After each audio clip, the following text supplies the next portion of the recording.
नमस्कार साथियों, प्रताप क्लासेस के यूट्यूब प्लेटफॉर्म पर आपका हार्दिक स्वागत है। आज फिर हम चर्चा करेंगे सीईटी एग्जाम 2024 के लिए वन लाइनर प्रश्न। सभी साथी वीडियो को लाइक करें, शेयर करें। चैनल पर नए हैं तो चैनल को सब्सक्राइब। ठीक है। उसके बाद में हम बात करेंगे कि जो वन लाइनर प्रश्न है वो विगत परीक्षा में पूछे गए प्रश्न है, जैसे ज्योग्राफी के हैं, हिस्ट्री के हैं और पॉलिटी के हैं। तो आगामी एग्जाम में, सीईटी के एग्जाम में आपके लिए महत्वपूर्ण होंगे, क्योंकि इस पार्ट से संबंधित लगभग 20 से 25 प्रश्न आने और पिछली बार भी इस प्रकार के प्रश्न पूछे गए थे और हमें इन प्रश्नों को अच्छे तरीके। ठीक है, आज हम बात करें अगले सेशन की, पार्ट नंबर 2 की बात करते हैं। और देखिए, आज हम चर्चा करेंगे फिर वन लाइनर प्रश्न की।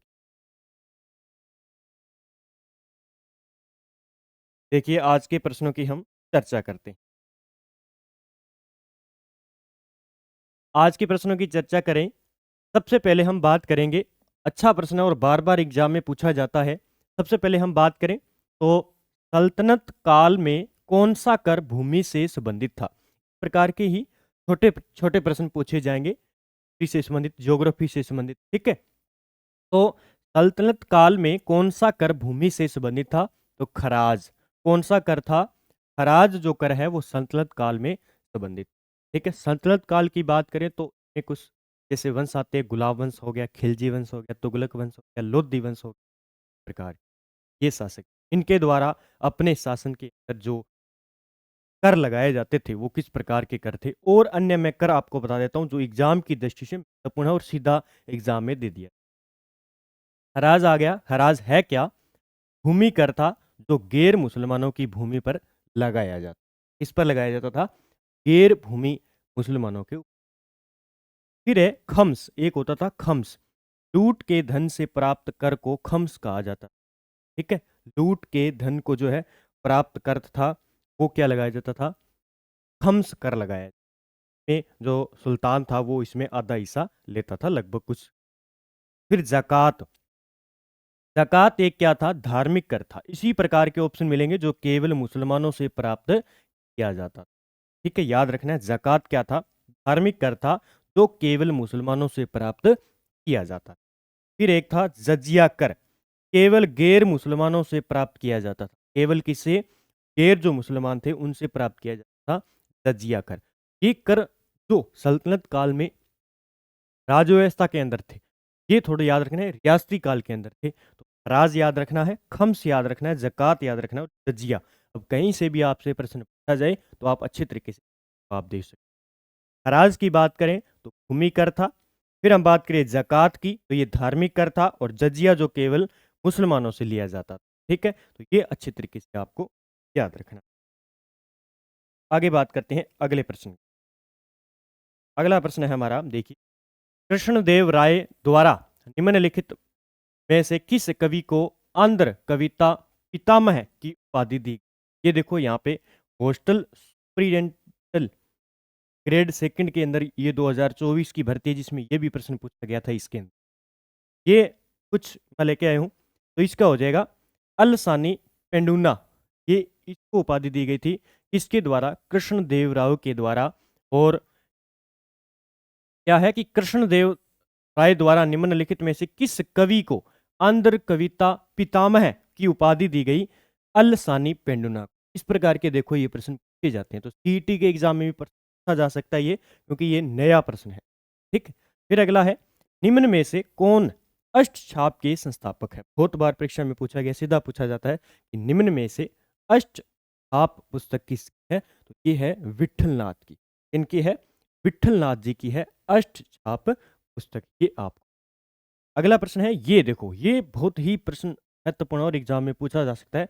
हॉस्टल सुपरिटेंडेंट ग्रेड सेकंड के अंदर 2024 में पूछा गया था कि कैवल्य संबंधित, कैवल्य जो शब्द है वो किस धर्म से संबंधित है? तो जैन धर्म यानी जैन दर्शन से संबंधित है। इंपॉर्टेंट प्रश्न बन जाता है। अगला है, बौद्ध धर्म की द्वितीय संगीत कहाँ हुई थी? इसकी बौद्ध धर्म की द्वितीय संगीत, कोई भी एग्जाम हो वहां पे एक प्रश्न पक्का पूछा जाता है, चाहे इससे संबंधित, बौद्ध धर्म से संबंधित। तो ये वैशाली के अंदर कब हुई थी? वैशाली के अंदर द्वितीय बौद्ध संगीति। ये आपको याद रखना। कब हुई थी ये? 383। 383 ईसा पूर्व जो है वैशाली के अंदर ये क्या होती है, 300 383 ईसा पूर्व हुई थी। ठीक है, तो यहाँ का शासक कौन था वैशाली के टाइम में? काला शोक। कौन था? काला शोक यहाँ का शासक था। ये भी आपको याद रखना है, एक बार पूछा जाता है। फिर यहाँ पे था अध्यक्ष। अध्यक्षता किसने की थी? अध्यक्षता, अध्यक्षता की बात करें तो अध्यक्षता किसने की थी? अध्यक्षता की थी साबक मीर ने। किसने? साबक मीर था एक। साबक मीर ने यहाँ पे क्या की थी? क्या की थी? यहाँ का शासक था काला शोक और वैशाली के अंदर द्वितीय बौद्ध संगीत हुई। आगे हम चर्चा करते हैं थोड़ी बात बौद्ध संगीत। देखिए यहाँ से प्रश्न बन सकता है। ये है हमारे प्रताप क्लासेस ऐप पर आपको सीईटी एग्जाम के लिए प्रैक्टिस सेट मिल जाएंगे। कितने हैं? 10 प्रैक्टिस सेट होंगे और 150 प्रश्न होंगे, नो नेगेटिव मार्क। तो आप लंबे समय से तैयारी कर रहे हैं तो अपने तैयारी को जांचें और इंटरेस्ट को करें। देखिए हमने 8 टेस्ट अपलोड कर दिए हैं, 2 टेस्ट और बाकी है, वो 2 दिनों के अंदर हम अपलोड कर देंगे। इससे पहले आप अच्छे तरीके से इन टेस्ट को, हमने सारा जो है डाटा डाला है, करंट का है और बजट है, जो भी इंडिया जीके हैं, और जो टॉपिक है, जो ग्रेजुएशन लेवल का प्रथम जो अपने पूरा सिलेबस है, पूरे सिलेबस के हिसाब से हमने कॉमन पूरा अच्छे तरीके से बनाया है। 5% ठीक आए थे पिछली बार, लगभग डाली है, इंग्लिश डाली है, तो सारे हमने इसके अंदर डाले हैं। तो आप अच्छी तरीके से इनको प्रैक्टिस के माध्यम से, मात्र इसका प्राइस जो है रहने वाला है 100 रुपये। क्या रहने वाला है? 100 रुपये इसका प्राइस रहने वाला है। और अच्छे तरीके से फिर हम बात करते हैं अगले पॉइंट। अगला पॉइंट था हमारा बौद्ध संगीतियों के ऐतिहासिक स्थल जहां से प्रश्न एग्जाम में पूछे। देखिए सबसे पहले हम बात करेंगे संगीति, उसके बाद स्थान और वर्ष। प्रथम बौद्ध संगीति हुई थी राजगृह के अंदर और 483 ईसा पूर्व। ठीक है, इसके बाद द्वितीय बौद्ध संगीति हुई थी वैशाली के अंदर और 383। ये याद रखना है, सीधा पूछा जाता है एग्जाम में। तृतीय बौद्ध संगीति हुई थी पाटलिपुत्र में और 251 ईसा। और चौथी बौद्ध संगीति हुई थी कुंडलवन कश्मीर के अंदर था 70 ईस्वी प्रथम शताब्दी में। चारों याद रखनी है। बौद्ध जो संगीतियां थी वो कितनी थी? 4 बौद्ध संगीतियां याद रखना है। ठीक है, पहले हम बात करें राजगृह जो हुई थी 483 ईसा पूर्व में। इसमें आपसे पूछा जाए शासक कौन था? शासक की हम बात करें तो शासक था अजात शत्रु। कौन था? अजात शत्रु इसके अंदर शासक था। ठीक है, अजात शत्रु इसके अंदर शासक था। जो प्रथम बौद्ध संगीति हुई थी कहाँ पे? राजगृह। दूसरी हम बात करें वैशाली के अंदर, तो वैशाली के अंदर शासक कौन था? काला शोक। कौन था? अपने काला शोक। ठीक है, याद रखना है काला शोक क्या थे? शासक थे। ये पूछा जाता है, सीधा प्रश्न पूछा जाता है कि द्वितीय बौद्ध संगीति के अंदर यहाँ का शासक कौन? तो काला शोक। तीसरी थी पाटलिपुत्र, यहाँ का शासक था कौन था? अशोक यहाँ का शासक था। ये याद रखना है। फिर हुई थी कुंडलवन कश्मीर के अंदर और यहाँ का शासक था कनिष्क। कौन था? कनिष्क। 78 ईस्वी को आपको पता है, कनिष्क। ये थोड़ा सा याद रखना है, यहाँ से एग्जाम में प्रश्न पूछा जा सकता है अच्छी तरीके से आपको। ठीक है, आगे बात करते हैं अगले प्रश्न। पश्चिमी विक्षोभ का संबंध किससे है? बहुत बार प्रश्न पूछा जाता है और बार बार पूछा जाता है कि पश्चिमी विक्षोभ का संबंध,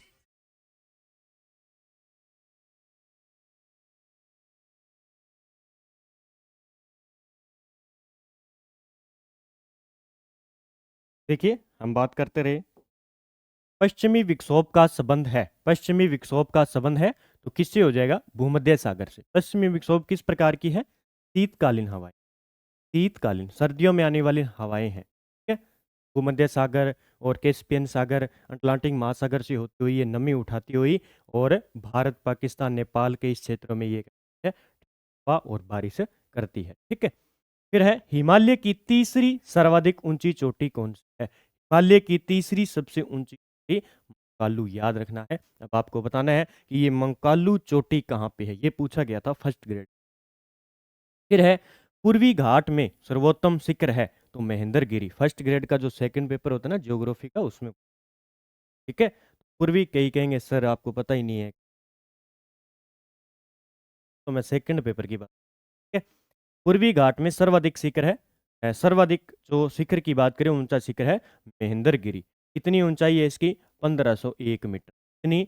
1501 मीटर। ठीक है, 1501 मीटर। विद्यार्थी है ना, उसके मन में ये वो कैच करता रहता है कि सर क्या पढ़ा रहे हैं, वहाँ पर इनकी कमी नहीं कर, क्योंकि उनके ध्यान में भी यही रहता है लगभग, सर कैसा पढ़ा रहे हैं और कैसा पढ़ा रहे हैं, हर दिमाग में चलता रहता है। तो ठीक है, तो मैंने थोड़ा, महेंद्रगिरी भारत के पूर्वी घाटों में सबसे ऊंची चोटी, इसमें पूर्वी घाटों में, यह चोटी उड़ीसा के गजपति जिले में है और चोटी की ऊंचाई है 1500। ये मैंने थोड़ा, हो सकता है अगले एग्जाम में पूछा जाए कि महेंद्रगिरी चोटी है कहाँ पे? उड़ीसा के गजपति जिले। शिवालिक पर्वतपाद के साथ कंकड़ पत्थरों से भरा क्षेत्र जहाँ अनेक सरिताएं विलुप्त हो जाती है, वो क्या कहलाता है? बहुत अच्छा प्रश्न है। तो कहते हैं पर, क्या कहते हैं? भाबर के नाम से जाना जाता है, याद रखना है। ठीक है, भाबर के बाद में जो है तराई का निर्माण होता है। ठीक है, ये भी आप याद रखें, इनका क्रम भी पूछा जाता है। फिर आगे बात करते हैं अगले प्रश्न की। ये देखो इस प्रकार है, जैसे ये मान लीजिए हिमालय हो गया, ये है ट्रांस हिमालय। ट्रांस हिमालय के बाद में ये निर्माण होता है भाबर का निर्माण, उसके बाद में तराई का, फिर तराई के आगे बात करें तो दो प्रकार, बांगर और भादर। ठीक है, उसके बाद में नदी। ये थोड़ा सा क्रम भी आपको याद रखना है, इसी प्रकार क्रम एग्जाम में दिया जाता है। ठीक है, आगे बात करते हैं। देखिए अगला है विकल्प, निम्न विकल्पों में से पश्चिम से पूर्व की ओर हिमालय के हिमनदों का सही क्रम चुनिए। सही क्रम क्या चुनना है? हिमनद है, और इसी प्रकार एग्जाम में बार बार प्रश्न पूछा जाता है कि निम्न में से हिमनद का क्रम कौन सा है। ये है, देखिए, एक होता है बटूरा हिमनद है, उसके बाद हिस्पर हिमनद है, फिर है बियाफो हिमनद है, और सियाचिन हिमनद है। ये आपको याद रखना है कि पश्चिम से पूर्व की ओर हिमनद की आपसे बात की जाए, बटूरा हिमनद, हिस्पर हिमनद, याफो हिमनद और सियाचिन। अब किसी प्रकार प्रश्न दिया जाए, हो सकता है आपको ये दे दे, ये दे दे, उसके बाद में ये ना देकर ये क्रम दे दे, किसी भी प्रकार से क्रम दिया जा सकता है। ठीक है, तो ये है पूर्व से, पश्चिम से पूर्व की ओर है। क्या है? पश्चिम से पूर्व की ओर, ये आपको याद। फिर अगला है 2011 की जनगणना के अनुसार महाराष्ट्र का निम्नलिखित में से कौन सा जिला भारत का सबसे अधिक जनसंख्या वाला जिला है? ठाणे है। ये कहाँ पे है? महाराष्ट्र का ये जिला है जिसमें सबसे अधिक जनसंख्या वाला जिला ठाणा है। फिर 12 नंबर, किस ऐतिहासिक दिन भारत और चीन के बीच में पंचशील समझौते पर हस्ताक्षर हुए? पंचशील समझौता एग्जाम में पूछा है। 31 अप्रैल 1953 को क्या होता है? भारत और चीन में, याद रखना है, भारत और चीन के बीच में पंचशील समझौता होता है 31 अप्रैल 1953 को। आगे बात करते हैं अगले प्रश्न। अगले प्रश्न देखिए, निम्नलिखित में से कौन संयुक्त राष्ट्र संघ महासभा की अध्यक्ष बनने वाली पहली महिला? ये सी एग्जाम के अंदर विविध के रूप में जो प्रश्न वो इसी प्रकार के प्रश्न। विजया लक्ष्मी पंडित। अभी जो हॉस्टल का मैंने बताया था सुप्रीडेंटल का, उसमें यह प्रश्न पूछा गया था कि संयुक्त राष्ट्र संघ महासभा की बनने वाली पहली महिला अध्यक्ष थी विजया लक्ष्मी पंडित। अभी एक नोट कर लेना, अपॉइंटेड 2024 की परीक्षा में पूछा जा सकता है कि एंटोनियो गुटोरेस संयुक्त राष्ट्र के वर्तमान में महासचिव यूएनओ के, इसके यूएनओ के वर्तमान में क्या है? ये महासचिव के रूप में एंटोनियो गुटोरेस। ये थोड़ी सी याद रखनी। फिर है योजना आयोग के प्रथम अध्यक्ष कौन थे? योजना आयोग 1950 की हम बात करें, प्रथम अध्यक्ष थे जवाहरलाल नेहरू के द्वारा। इनकी पंचवर्षीय योजना में महत्वपूर्ण भूमिका इस योजना। फिर है भारतीय ओलंपिक संघ किस वर्ष स्थापित किया गया था? 27 में भी ओलंपिक गेम हुए थे, तो थोड़ा याद रखना है, भारतीय ओलंपिक संघ किस वर्ष में स्थापित किया गया था? 1927 के। फिर है दफला तथा सिहपो जनजातियां किस प्रदेश में पाई जाती है? दफला व सिहपो जनजातियां ये अरुणाचल प्रदेश के अंदर पाई जाती है। अरुणाचल प्रदेश की मुख्य जनजातियां हैं ये दफला और सिहपो, ये याद रखना आपको। अगला है ओ एन जी सी। ओ एन जी सी की स्थापना कब हुई थी? 1956 में। ये अभी इसकी ओ एन जी सी की स्थापना कब हुई थी? 1956 के अंदर। तो ये थोड़ा याद रखना। आगे बात करते हैं। देखिए, निम्न में से कौन प्रारूप समिति का सदस्य है? देखिए, प्रारूप समिति की हम बात करें, कितने थे? 7 सदस्य। याद रखना है, 7 सदस्य में से, इस 7 सदस्य में से एक अध्यक्ष थे। वो थे डॉक्टर भीमराव अंबेडकर जी। कौन थे? डॉक्टर भीमराव अंबेडकर जी। ये क्या थे? इसके अध्यक्ष थे। ठीक है, इसमें 7 सदस्य बार बार एग्जाम में पूछा जाता है। 4 दे दिए जाते हैं, एक अलग दे दिया जाता है, तो दोनों अच्छे तरीके से आपको याद करना है। पहले देखिए, डॉक्टर भीमराव अंबेडकर जी हैं जो अध्यक्ष थे। फिर अलादी कृष्णा स्वामी अयंगर थे।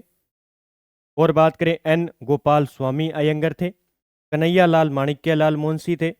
एन माधवराज, यह बी एल मित्तल के स्थान पर आए थे। फिर टी टी कृष्णाचारी, यह टीपी खेतान के स्थान पर आए थे। और मोहम्मद सादुल्ला, ये 7 व्यक्ति थे जिन्होंने प्रारूप समिति की बागडोर संभाली और सदस्यता की। और 7 सदस्य इसमें थे, एग्जाम में पूछा जा सकता है। इनमें से हम बात करें तो इनमें से आपको जैसे 1, 2 और 3 दे दिए जाएंगे और चौथा आपको और कोई व्यक्ति दे दिया जाएगा। तो आपको याद रखना है, ये 7 के 7 व्यक्ति डॉक्टर भीमराव अंबेडकर, अलादी कृष्ण स्वामी अयंगर, एन गोपाल स्वामी अयंगर, कन्हैया लाल माणिक्य लाल मुंशी, एन माधवराज, यह बी एस मित्तल के स्थान पर आए थे। फिर हम बात करें टी टी कृष्णाचारी, यह टीपी खेतान के स्थान पर आए थे। और मोहम्मद सादुल्ला। तो ये थोड़े याद रखने। आगे हम बात करते हैं अगले पॉइंट की। जो एग्जाम की दृष्टि से महत्वपूर्ण एक्स्ट्रा क्वेश्चन बन रहे हैं, वो मैं साथ में लेकर आ रहा हूं। जैसे मान लीजिए अभी 2024 और 23 में पूछे गए, उनसे संबंधित हम क्या पूछा जा सकता है, वो क्वेश्चन भी इसमें साथ में करें। संविधान के किस अनुच्छेद में कार्यपालिका से न्यायपालिका को अलग करने का प्रावधान निहित है? अनुच्छेद 50 के अंदर। बहुत ही अच्छा प्रश्न है और बार बार पूछा जाता है कि कार्यपालिका से न्यायपालिका को अलग किस अनुच्छेद के तहत प्रावधान किया गया है? अनुच्छेद 50। याद रखना। अगला है, 11वीं अनुसूची में सम्मिलित किए गए विषयों की संख्या है। बहुत बार प्रश्न पूछा जाता है। 11वीं अनुसूची की बात करें, 29 विषय। ठीक है, 12वीं अनुसूची आपसे पूछ ले कि 12वीं अनुसूची के अंदर कितने विषय हैं? 12वीं शामिल कितने हो जाएंगे? 18 विषय हो। कितने? 18 विषय हो। पंचायती राज से संबंधित 11वीं और नगर पालिका नगर परिषद की बात करें तो 12वीं अनुसूची से संबंधित। ये याद रखना है। अगर आपसे पूछ ले दल बदल, दल बदल, दल बदल किस अनुसूची के अंदर है? तो 10वीं अनुसूची के अंदर आ जाएंगे। 10वीं अनुसूची का संबंध है दल बदल से। फिर ये देखो, बहुत अच्छा प्रश्न पूछा गया था, विषय में से ही प्रश्न पूछ लिया गया कि परिवार कल्याण विषय भारत के संविधान की किस अनुसूची में शामिल किया गया है? अभी देखो ये, तो ये 11वीं अनुसूची के जो 29 विषय है ना, उनमें ये है। ये ठीक है, कौन सा? परिवार कल्याण विषय। इतना अच्छा प्रश्न और एग्जाम में पूछा भी जा सकता है। और आगामी जो साथी नए हैं उनके लिए तो बहुत ही महत्वपूर्ण और रामबाण प्रश्न है ये। संविधान की प्रस्तावना के शब्दों का सही अनुक्रम बार बार प्रश्न पूछे जाते हैं। जैसे रीट है, सेकंड ग्रेड है, फर्स्ट ग्रेड है, कोई भी है। सीईटी के अंदर दोनों, सीईटी ग्रेजुएशन लेवल और सीईटी सीनियर के अंदर 2-3 बार प्रश्न पूछा गया है। तो आपको क्रम याद रखना। ये क्रम जानबूझकर पूछा जाता है ताकि बच्चे को कैसे भी करके कन्फ्यूज किया जाए। इसमें सबसे पहले हम बात करेंगे संप्रभुता। पहला शब्द आएगा संप्रभुता। हमने बहुत प्रस्तावना पढ़ी है, बार बार स्कूल में पढ़ते थे, ठीक है, तो लेकिन अब हमें याद करना पड़ेगा। फिर समाजवादी, फिर धर्मनिरपेक्ष, फिर प्रजातांत्रिक, फिर गणतंत्र। तो ये क्रम याद रखा जाता है। ये सीधा पूछे, पहला दे दिया संप्रभुता, फिर उसके बाद धर्मनिरपेक्ष दे दिया जाएगा, फिर प्रजापति और गणतंत्र। एक ये क्या कर देगा? इसको गायब कर देगा। हम कहेंगे ये है नहीं। ठीक है, तो ये क्रम याद रखना है। संविधान की प्रस्तावना के शब्दों का सही अनुक्रम की बात करें तो सबसे पहले संप्रभुता, समाजवादी, धर्मनिरपेक्ष, प्रजातंत्र और क्या आ जाएगा इसके अंदर? गणतंत्र। ये याद रखना। ठीक है, पॉइंट। आगे और बात करेंगे। इसी प्रकार के प्रश्न लेके आई हूं मैं। भारत के संविधान की उद्देशिका में वर्णित शब्दों का सही क्रम बताइए। अभी किसमें?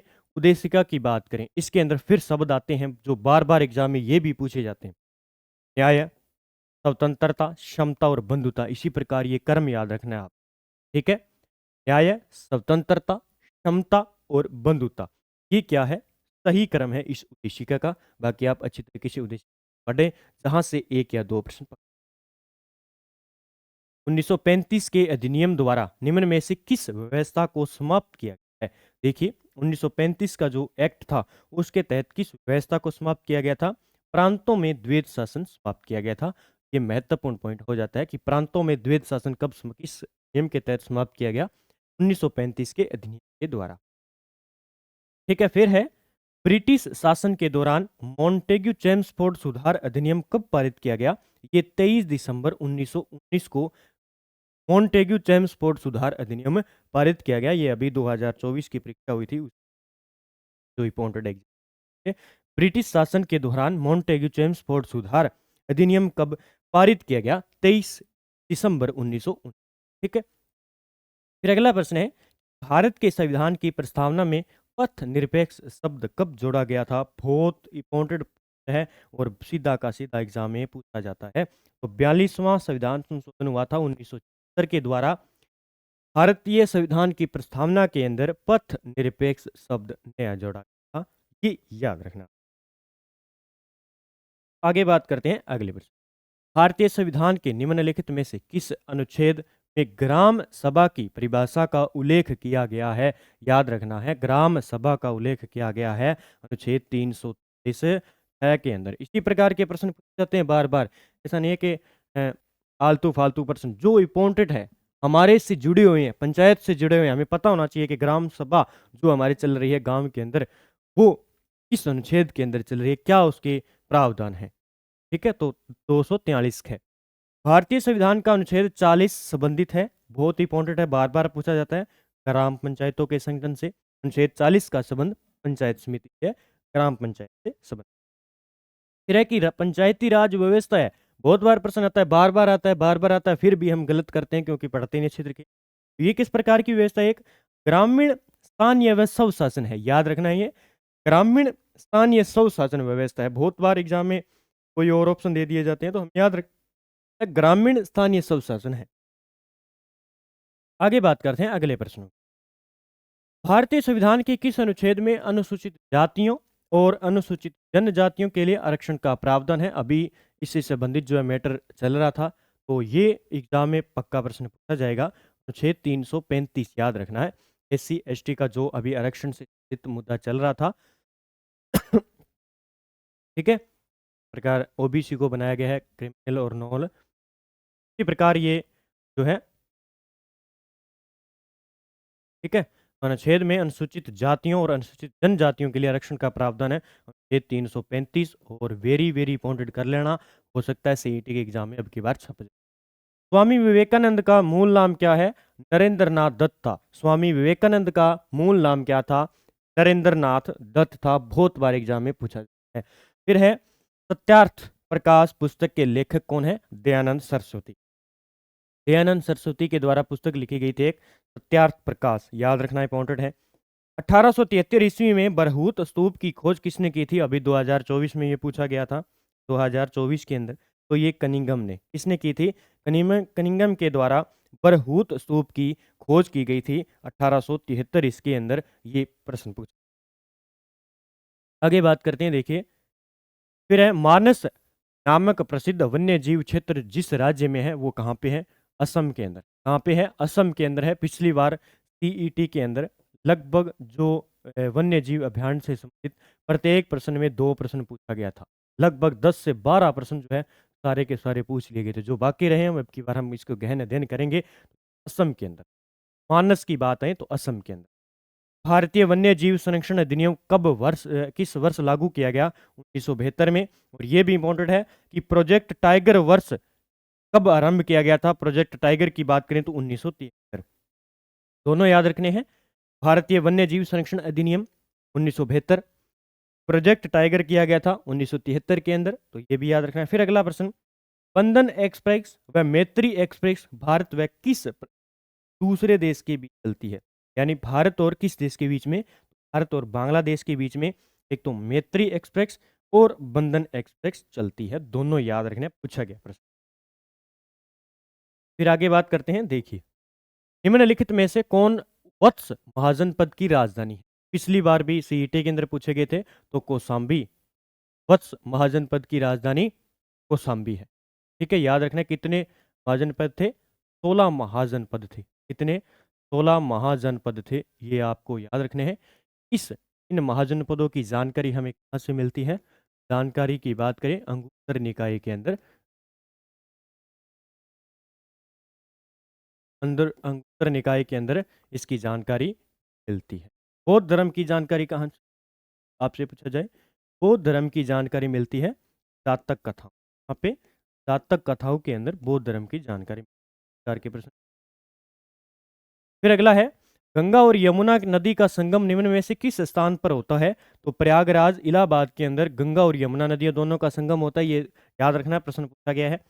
फिर है शिव समुद्रम जलप्रपात किस नदी पर अवस्थित है? कावेरी नदी पर है, ये याद रखना है। फिर है पूर्णा, मंजीरा और प्राणहिता किसकी सहायक नदियां हैं? ये है गोदावरी नदी की सहायक नदियां हैं, याद रखना है, ये थोड़े अच्छे पॉइंट और एग्जाम में सीधे किसी। फिर है धुआंधार जल प्रपात संबंधित है नर्मदा नदी से। धुआंधार जल प्रपात की हम बात करें तो नर्मदा नदी पर है, और हमें अब काम भी धुआंधार देना है, अच्छे तरीके से देना है और पढ़ के देना है अच्छे तरीके से। ऐसा नहीं है जल्दबाजी करनी है, अच्छे तरीके से प्रश्न पढ़ना है। टाइम बहुत होता है, 3 घंटे का टाइम होता है। फिर है पानीपत का प्रथम युद्ध निम्न में से किस वर्ष हुआ था? 1526 में फर्स्ट युद्ध हुआ था। दूसरा 1556 में दूसरा युद्ध, और तीसरा 1761 में, ये याद रखना है। ठीक है, 1761 में पानीपत का तीसरा युद्ध हुआ था, 1556 में दूसरा और 1526 में तीसरा युद्ध। ठीक है, इसमें थे बाबर और इब्राहिम लोदी। इसमें बाबर और इब्राहिम लोदी। देखिए, अगर आपको याद रखना है कि इसमें विजेता कौन रहा, तो इसमें बै और बै दो आ रहे, तो बै दो ज्यादा किसके पास है? बाबर के पास है, तो बाबर क्या रहा इसमें? विजेता रहा। इसके बीच में अकबर और हेमू, 1556 वाला अकबर और हेमू के बीच में हुआ था इसमें, और ये आगे अलग था। ठीक है, तो ये। फिर अगला है कि निम्न में से किस मुगलकालीन इमारत में पित्रा ड्यूरा का प्रथम बार प्रयोग किया गया था? अभी पूछा गया 2024 के अंदर। क्या है? निम्न में से किस मुगलकालीन इमारत में पित्रा ड्यूरा का जो है प्रथम बार प्रयोग किया गया था? ये था इमातुला इमातुला दौला का मकबरा है, ये यहाँ पे प्रयोग किया गया था। ठीक है, आगे बात करेंगे, निम्नलिखित में से कौन सा रोपण या हम कह सकते हैं प्लांटेशन फसल है? रोपण फसल है, सीधी बात करें तो रोपण फसल कौन सी? इनमें देखिए चाय है, अभी सीधा पूछा गया था निम्न में से रोपण फसल शामिल नहीं है। ठीक है, तो मैं पूरा लेकर आया हूँ। चाय, कॉफी, रबड़, कोको, नारियल, सुपारी, ऑयल पॉम, पाइमर, काजू आदि शामिल है। गेहूं की बात करें, चावल और बाजरा अनाज की फसलें, ये सारी क्या है? रोपण की फसलें हैं, ये आपको याद रखना है। फिर है भारत में किस राज्य में रबड़ का उत्पादन सबसे अधिक होता है? रबड़ का उत्पादन सर्वाधिक केरल राज्य के अंदर होता है। फिर बात करें अमन, ओस तथा बोरो किस फसल से संबंधित है? ये है चावल की फसलें हैं, अमन है, ओस है, बोरो है। ठीक है, याद रखना है चावल की फसल। आगे बात करते हैं, निम्नलिखित में से अनुसंधान संस्थान है और राज्य स्थान है। बहुत अच्छा प्रश्न है और बार बार एग्जाम में पूछा भी जाता है। तो सबसे पहले हम बात करेंगे 1 नंबर की, केंद्रीय गन्ना अनुसंधान संस्थान है कोयम्बटूर तमिलनाडु के अंदर। 2 नंबर बात करें, केंद्रीय कॉफी शोध संस्थान कहाँ पे है? कुर्ग कर्नाटक के अंदर स्थान है। 3 नंबर बात करें, केंद्रीय तंबाकू शोध संस्थान कहाँ पे है? राजमुंद्री आंध्र प्रदेश के अंदर है। और 4 नंबर हम बात करें, केंद्रीय रोपण फसल शोध संस्थान कहाँ पे है?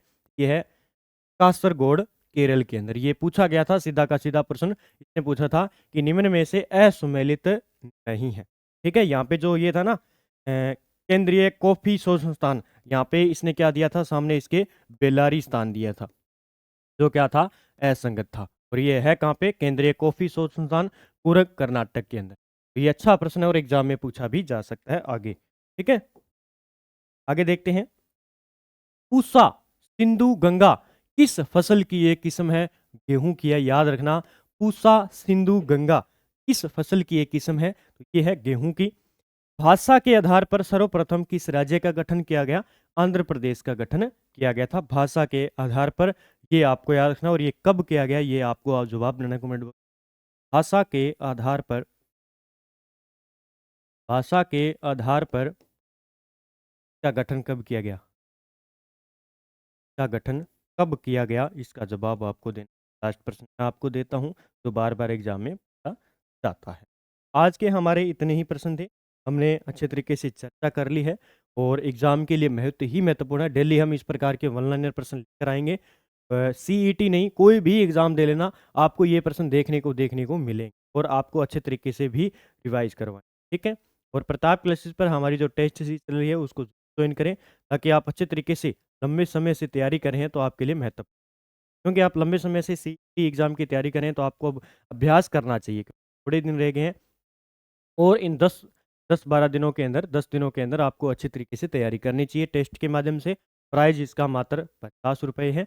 और हम बात करें तो जो मंथली पीडीएफ है हमारी करंट की, उसमें हम फ्री डाल देंगे, आप अच्छे तरीके से इसका प्रिंट निकाल के अच्छे तरीके से पढ़ सकते हैं।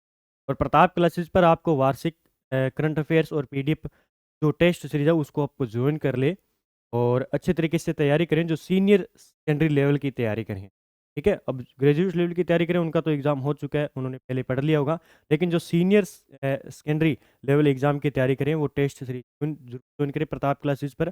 देख लेना, आप जब ग्रेजुएशन लेवल का एग्ज़ाम होगा वहाँ पे आपको बहुत प्रश्न देंगे इंडिया और वर्ल्ड के, और अच्छे तरीके से उनको पढ़ लें।